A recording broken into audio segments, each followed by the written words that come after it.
Hi, how you doing? And welcome back to another video from Average FPL. Just to begin with, if you're new to the channel, please drop a like. Don't be afraid to subscribe. Appreciate it. All the support I've been getting recently, so thank you very much for that. Not the best week. I feel like all the points have just dried up, kind of across the board, but maybe that's just me. That's my game week rank at the moment. Obviously, we've still got Everton and Burnley to play each other, but I'm not waiting for an Everton Burnley game before doing a video because A, I've got no players, B, no players will score any points from that fixture anyway. So I thought I might as well just crack on with this and assume that my rank is probably just going to stay the same after the game. Anyway, so we've got here my overall rank at the moment. So I sort of dropped down about another 50k. And like I said, there's not really many points that have been scored at the moment. So there's not really huge rank rises or decreases to happen. So I'm kind of just staying around the same, which is absolutely fine. Game week 31 gave me 32 points. There's not really much more than that to go on. I do actually have Ivan Tony to come in instead of Trent. Captain Kane, I mean, obviously Ward Prowse got me the most points, but in reality, I thought captaining Kane in this game week is probably the best one to do. So I'll take that. Thiago Silva, obviously Chelsea didn't have a great result against Brentford. I'm really glad I put Tony as first bench player. I think you should always just probably put your attackers as first bench players anyway, just in order to have that upside in terms of points. And yeah, so really what I'm thinking of, there's been some double game weeks announced. I'm probably going to do a separate video on that, and this video is just really going to focus on this upcoming game week. Um, but I'm really thinking of just transferring out Sissoko, and then when those double game weeks do come around, I'm going to use my bench boost. I've got zero point 0.4 million in the bank, so whether I keep Sissoko or whether I just make a couple of transfers to sort of reduce someone down, and then allows me just to bump up Sissoko into somebody a bit more effective. I'll just have to think about that nearer the time. But going into this game week, I'm thinking of just leaving it as it is. So it's really important just to remember that the deadline is Friday. The game starts at 8 o'clock. The deadline will probably be about 6:30. And it starts with Newcastle Wolves. Now, I've got two Wolves defenders, so I'm really hoping to get the game week off to a good start. I had it a couple of weeks ago when I used a free hit for a triple Southampton defence and got 3 clean sheets in that game. And it's just a really good way to start your game week. Obviously, getting a double or triple clean sheet, it gives you those guaranteed points. And I just think psychologically, it gives you a bit more of a boost going into the rest of the fixtures. So looking at Saturday, the key fixtures that stand out to me are obviously Southampton, Chelsea. I think that'd be really interesting to see how Chelsea bounce back. Would I want to captain a Chelsea player? Potentially. I've got Havertz. Shout out to people that have told me to get Havertz in. Didn't work out this game week, but overall, it's definitely an upgrade on what I had. And going forward, I think he's a great player to get in. So thank you for that. So I could captain Havertz here away at Southampton. I think fixtures like Watford versus Leeds, you'd maybe want to stay away, and Everton, Man United. I mean, it depends on what Everton do against Burnley, but I think even if they win against Burnley, it's probably just going to be a 1-0, 2-0, 2-1 win. Probably some dodgy goals and dodgy decisions. And I just think they're not going to find the form quick enough to get players in for Man United, and Man United also aren't the most reliable. So whilst I would say, a Man United defender's probably quite good against Everton at the moment, I don't really think their rotation in attack is going to try and be worth gambling on, really. Um, Arsenal versus Brighton. If you've got an Arsenal player, you maybe want to think about it.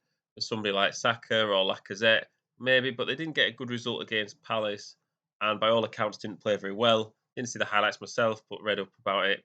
And they've not got the best running of Arsenal either. So I think really, rather than get Arsenal players in now, I think if you were to maybe have them in already, I maybe wouldn't captain them. But then, as we're going to discuss in a second, there are a few options rather than the main game week fixture this game week.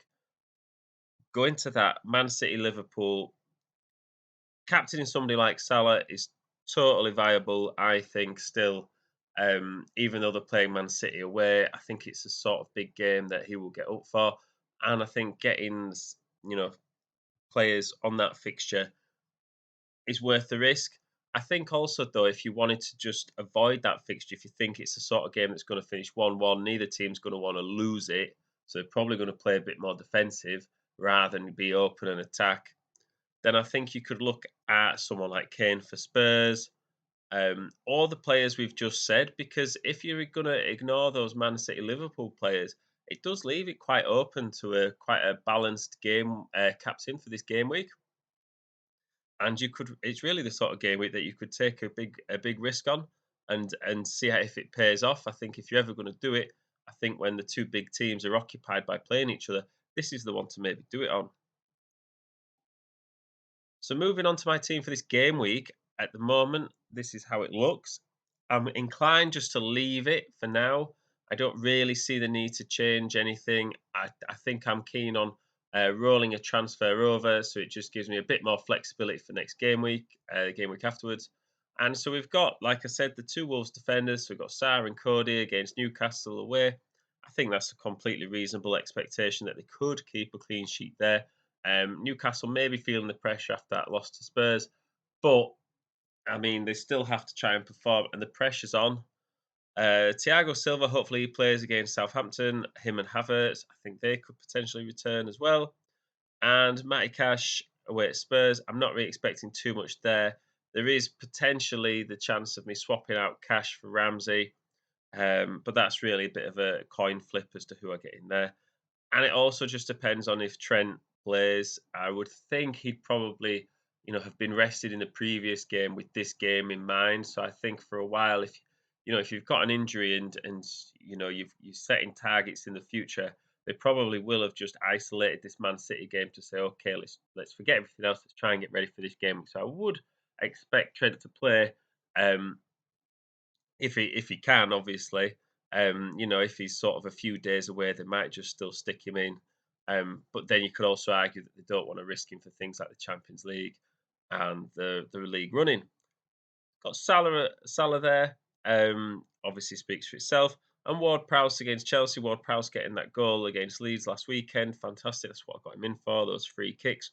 The odd goal or assist, maybe once every 4 or 5 games. I think for his price is okay with me, just to keep going. And then up front, we've got Tony, Pookie, and Kane. Got a captain Kane again. Disappointed that Spurs scored 5 goals and he just got an assist. You would say, if you ask anybody, oh, Spurs have scored 5 this weekend. Oh, who scored? And you say, oh, Son, Kulusevski, and you're waiting for Kane, and you just like name doesn't pop up, and you would just expect Kane to have scored at least one of those 5 goals. Just got an assist, so it's quite lucky that he actually got an assist. If he'd had come out of that game with nothing, I would have been a bit more upset about it. But it is what it is. Pookie at home to Burnley. Now that's a game I could see Pookie scoring, or at very least, Norwich is the sort of team that might lose 3-1, but get a penalty and Pookie scores a penalty. I'm just happy days. I take those points. And Tony at home to West Ham. Hopefully Burnley will be on a rise again. Brentford would be on a rise again. And I just think again, Brentford scored 4 goals away at Chelsea, and you'd like to think Tony could get some more returns than what he did. So I think on another game week, I could have been sat here with a couple of goals from both Kane and Tony, or at least a goal and assist from each. So that's kind of how game weeks are balanced, aren't they? They're on a knife edge sometimes, and sometimes it works out, sometimes it doesn't. So the bench is as it is. Really looking at a bench boost soon. Not got many game weeks left. I've still got a free hit as well.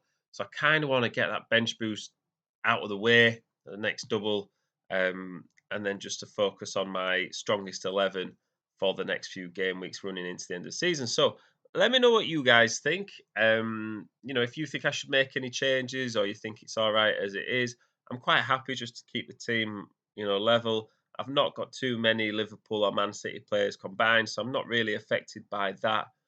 fixture specifically. So I'll be interested to see how the other game weeks go and whether they go in my favour as well. So yeah, thank you very much for listening. Any questions, let me know, and I will see you in the next one.